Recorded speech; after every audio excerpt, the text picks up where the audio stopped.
Halo, Assalamualaikum warahmatullahi wabarakatuh. Bagaimana kabar Anda semua? Semoga Anda selalu sehat, banyak rezeki, dan selalu dalam lindungan Tuhan Yang Maha Esa. Amin. Kembali lagi bersama channel Creepy Greeting, channel yang berisi tentang cerita horor, mistis, dan seram. Dan kali ini saya akan membawakan sebuah cerita yang berjudul Mistis Cadas Pangeran. Dan cerita ini saya dapatkan dari Twitter dengan nama akun @bristory.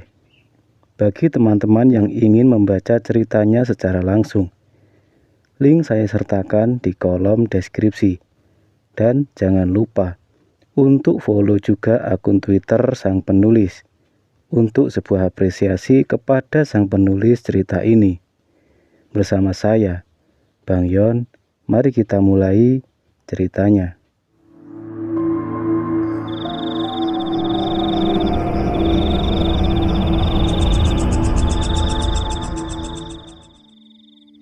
Cadas Pangeran, satu tempat bersejarah, ratusan tahun berusia. Sahihkah kisah hitam dan putihnya terus bergulir hingga kini? Dan di sini saya akan berperan sebagai Mamal, seseorang yang menceritakan pengalamannya ketika melintasi daerah ikonik ini. Seram, tentu saja. Lepas dari pusat kota Jatinangor, aku akhirnya masuk ke daerah yang terlihat seperti nggak berpenduduk. Tahun 1998, Cadas Pangeran masih sangat sepi. Jalan berkelok dikelilingi oleh pepohonan yang membentuk hutan. Sama sekali nggak ada penerangan. Gelap gulita. Memang ada satu atau dua warung kecil berdiri di pinggir jalan, tapi sudah dalam keadaan tutup. Hanya lampu kecilnya saja yang masih menyala redup. Jalanan aspal Cadas Pangeran masih cukup bagus untuk dilalui, walau ada beberapa bagian yang rusak dan berlubang. Saat itu, menemani perjalanan, aku mendengarkan siaran dari salah satu stasiun radio. Walaupun tangkapannya sudah nggak bagus karena kendala jarak, namun aku masih terus menyalakan dan mendengarkannya. Seenggaknya membantu memecah kesunyian. Karena sudah tengah malam, stasiun radio memutar lagu-lagu slow hits yang tenar pada saat itu, ataupun lagu lawas yang masih enak didengar. Tapi berikutnya aku jadi nggak terlalu fokus mendengar radio, karena lebih banyak konsentrasi memperhatikan jalan. Jalanan mulai berkelok banyak, menanjak, dan tentu saja semakin senyap dan sepi. Kanan kiri yang ada hanya gelap pepohonan rapat berdiri. Sudah sangat hafal kalau kanan jalan terdapat banyak jurang yang sangat dalam, membuat pengendara harus berhati-hati, terutama malam hari. Sebenarnya, daerah Cadas Pangeran ini nggak makan banyak waktu untuk dilalui. Sebentar saja. Setelahnya akan ditemui lagi rumah penduduk. Tapi tetap saja aura kengerian sungguh terasa. Yang paling khas adalah adanya patung dua sosok bersejarah yang sedang bersalaman, yaitu Pangeran Cornel dan Daendels. Sang pangeran bersalaman dengan Daendels menggunakan tangan kiri. Ada sejarahnya kenapa digambarkan seperti itu. Seperti yang aku bilang tadi, jalan Cadas Pangeran ini nggak terlalu panjang. Mungkin hanya kurang lebih 5 km saja. Makanya, seharusnya aku akan melewatinya nggak sampai setengah jam. Seharusnya seperti itu. Tapi saat itu aku merasa kalau sudah cukup lama waktu berjalan. Tapi belum juga sampai di patung yang aku bilang tadi. Sementara jalanan masih terus menanjak dengan kelokan tajam. Gelapnya semakin pekat. Sepinya jangan ditanya lagi. Terus berkonsentrasi memperhatikan jalan. Aku jadi nggak terlalu fokus pada radio yang sejak tadi menemani. Padahal siarannya sudah berganti. Ya, aku baru sadar kalau ternyata radio sudah nggak memutar lagu-lagu lagi, tapi malah mengeluarkan suara yang sangat aneh. Karena itulah yang menyebabkan aku perlahan mulai memperlambat laju kendaraan, teralihkan dengan suara dari radio. Awalnya seperti suara angin, hanya itu saja, suara angin. Tapi lama-kelamaan, sayu terdengar suara lain. Kenapa aku bilang sayu? Karena suaranya terdengar seperti dari kejauhan, berdesakan dan hampir tertutup oleh suara angin tadi. Tapi kedengaran. Ada bunyi yang sepertinya suara dari banyak orang. Orang-orang yang bersahutan seperti sedang terlihat percakapan. Laju kendaraan jadi makin lambat, malah nyaris berhenti. Aku lebih fokus mendengarkan suara aneh ini yang muncul dari dalam radio. Lama-kelamaan, suara angin perlahan menghilang, berganti dengan percakapan orang-orang. Aku memperbesar volumenya, berusaha untuk lebih jelas lagi menangkap suaranya. Ternyata orang-orang yang ada di dalam radio ini bercakap-cakap menggunakan bahasa Sunda. Tapi bahasa Sunda yang nyaris sebagian besar aku nggak mengerti. Namun tetap dengan logat khas Sunda kental. Ini siaran radio apa sih? Bertanya-tanya sendiri dalam hati. Di tengah-tengah kebingungan, tiba-tiba mesin mobil tersendat, seperti mau mati. Duh, ada apa lagi nih? Gumamku. Untungnya aku masih sempat memikirkan kendaraan tepat sebelum mesinnya benar-benar mati. Dan benar, beberapa saat kemudian mesin mobil mati total, alias mogok. Dalam gelap dan sunyi cadas pangeran, aku terdampar di tengah malam buta. Sebentar aku masih diam di dalam. Walaupun mesin mobil mati, namun radio masih terus menyala dengan siaran yang sangat aneh ini. Aku terus fokus mendengarkan, karena lama-kelamaan semakin aneh. Percakapan orang-orang itu juga makin jelas, dan keanehan bertambah lagi. Kalau diperhatikan, dengan sesama ternyata ada suara lain. Aku mendengar orang-orang itu sedang melakukan pekerjaan kasar. Karena muncul suara seperti palu menghantam batu atau besi. Dan juga ada suara-suara lainnya yang kira-kira sama seperti itu. Ini siaran radio drama kah? Atau apa ya? Saat itu aku nggak tahu. Tapi aku terpaksa harus mengalihkan perhatian ke mobil. Kenapa mesinnya sampai mati total begini? Beberapa saat kemudian, aku turun kendaraan, lalu berjalan ke depan untuk memeriksa kondisi.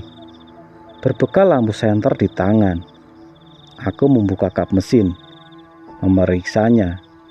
Dengan mata telanjang, aku bisa melihat kalau mesin seharusnya nggak ada masalah.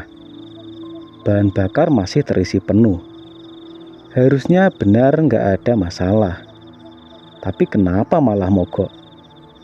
Kenapa sih mobil ini? Bergumam aku sendirian. Angin bertiup sepoi. Dinginnya menembus jaket tebal yang aku kenakan. Sepi dan hening menyelimut suasana yang sejak tadi mulai terasa aneh. Keanehan menjadi mulai menjurus seram ketika aku akhirnya tersadar akan sesuatu. Aku menyorot lampu senter ke arah jalanan. Kenapa ke jalan? Karena keanehannya terletak di situ. Ternyata, jalanan yang tadinya beraspal tiba-tiba sudah berubah menjadi jalan tanah yang berbatu. Ya, jalan tanah yang berbatu. Kok jadi jalan tanah? Emang tadi salah belok di mana? Itu pertanyaan yang muncul di kepala. Lalu, angin yang tadinya hanya bertiup sepoi dan ada sedikit pergerakan, tiba-tiba berhenti. Sama sekali nggak ada hembusan. Dan yang sangat terasa, waktu seperti berhenti bergulir, terpatri diam pada satu titik. Mulai merinding. Aku kemudian menutup kap mesin lalu bergegas masuk ke mobil. Sementara radio masih menyiarkan siaran aneh itu. Di mobil, aku mencoba peruntungan, memutar kunci untuk menghidupkan mesin. Apesnya, ternyata masih belum bisa hidup juga. Mesin masih mati. Nah, aku akhirnya mematikan radio ketika lagi-lagi makin aneh. Dalam siarannya, tiba-tiba aku mendengar ada orang-orang sedang berteriak kesakitan, seperti ada penyiksaan massal. Teriakannya sungguh menggambarkan sakit teramat sangat, mengerikan. Makanya aku langsung mematikan radio, takut. Hening sempat menguasai. Sepi jadi selimut suasana yang harus menjurus ngeri. Tapi hanya sebentar. Momen berikutnya, aku akan melihat pemandangan yang sangat aneh. Sekeliling masih gelap gulita. Penglihatan hanya dibantu oleh terang redup langit malam. Aku masih terus memandang ke depan. Jalanan tanah yang sejak tadi jadi sumber kebingungan. Jalanannya kosong, tapi sepinya seperti memperhatikan. Nah, ketika sedang dalam kebingungan mencari jawaban dan menerka-nerka apa yang sedang terjadi, tiba-tiba perlahan aku mendengar suara. Suara yang awalnya sayup seperti dari kejauhan, tapi lama-kelamaan makin jelas. Aku mendengar suara-suara yang persis sama dengan yang muncul di radio sebelumnya. Suara-suara orang yang sedang melakukan pekerjaan kasar.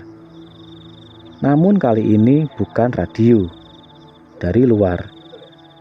Penasaran, aku lalu menurunkan sedikit kaca jendela dengan maksud supaya bisa mendengar lebih jelas lagi. Benar, ternyata suara itu memang dari luar, seperti ada orang yang sedang bekerja. Tapi, aku belum melihat ada siapa-siapa. Sekitar masih tetap sepi dan kosong. Tapi, belasan detik berikutnya, mulai ada yang berubah.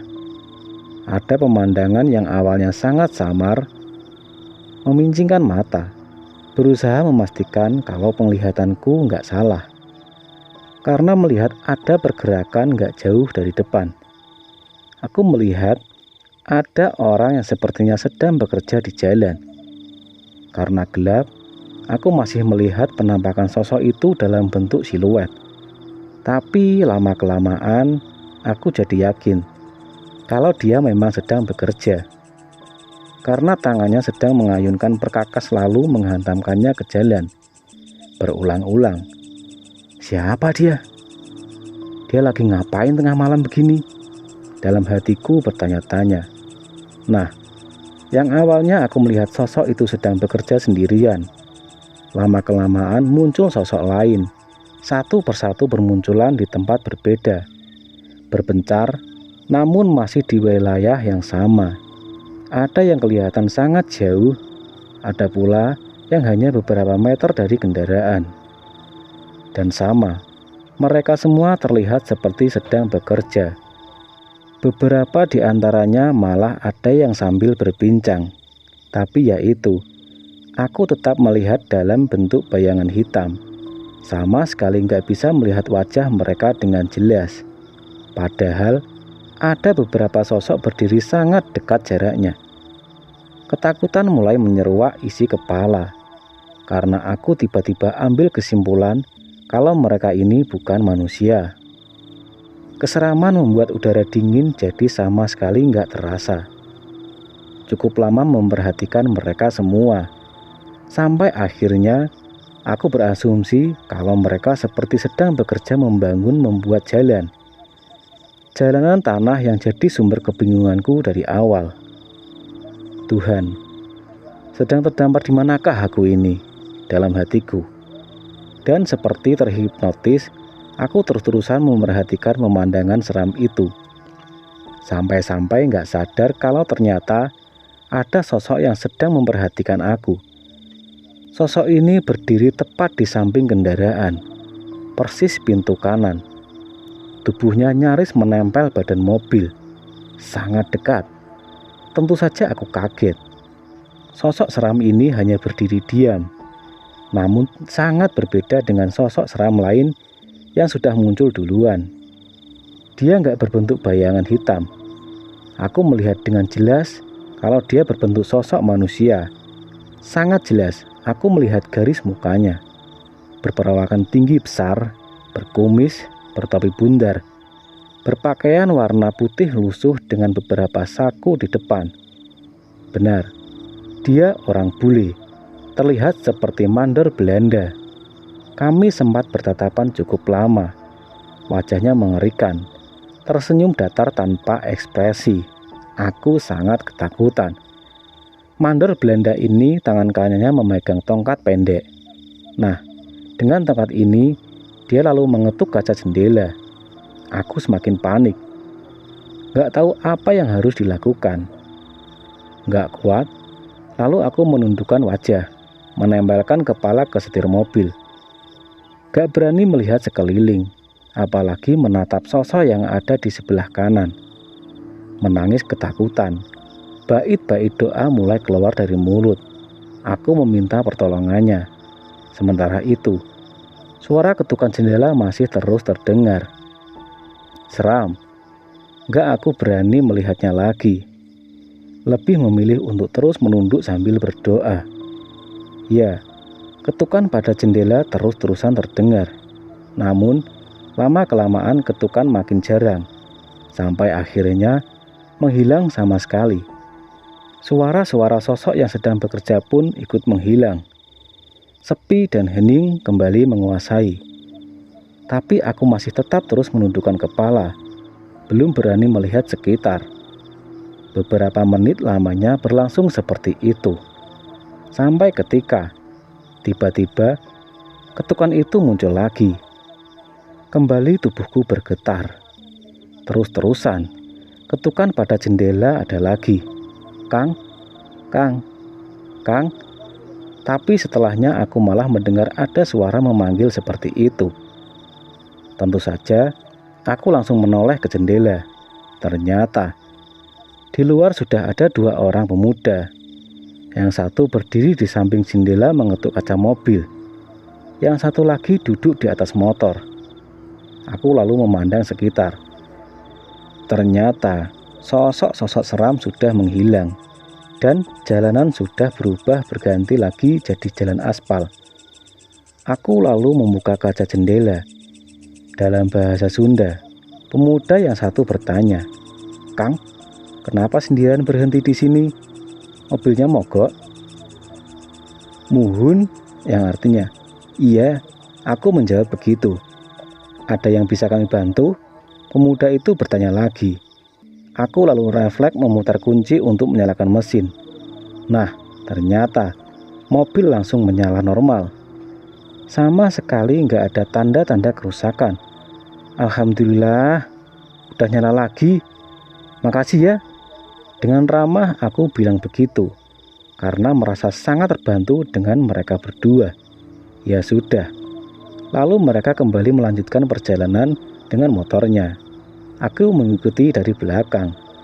Dan beberapa belas meter kemudian akhirnya terlihat patung ikonik itu. Patung dua sosok bersejarah yang sedang bersalaman. Berdiri gagah di pinggir jalan, di Cadas Pangeran. Sungguh pengalaman seram yang sangat berkesan.